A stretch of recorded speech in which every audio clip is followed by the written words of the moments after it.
Maswerteng gabi po mga ka-STL. Narito na po ang resulta ng STL Pangasinan para sa araw na to, 3rd draw, January 13, 2025.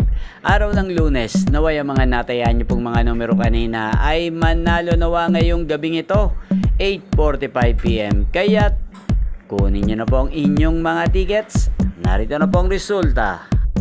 Ang mga numerong nanalo sa STL Pangasinan ngayong gabing ito, January 13, 2025. 8:45 PM, third draw result 32 at 32 or Pompiang 32. Sa lahat po ng tumaya kanina sa STL Pangasinan para sa third draw ng 32 at 32, congrats po sa inyo, panalo po kayo.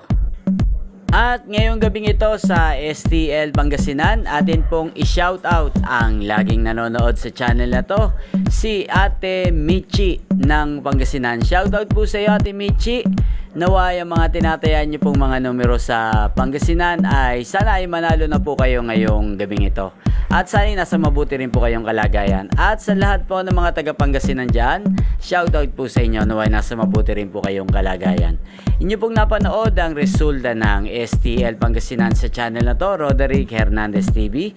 Maraming salamat po sa patuloy niyo pong panonood at pagsuporta sa aking channel. Huwag pong kalimutang mag-subscribe. Thank you for watching. Magkita-kita pong muli tayo bukas ng alas 12 ng tanghali dito po sa channel na to. Sa mga nais pong ma-shoutout, mag-comment lang po kayo. Thank you for watching.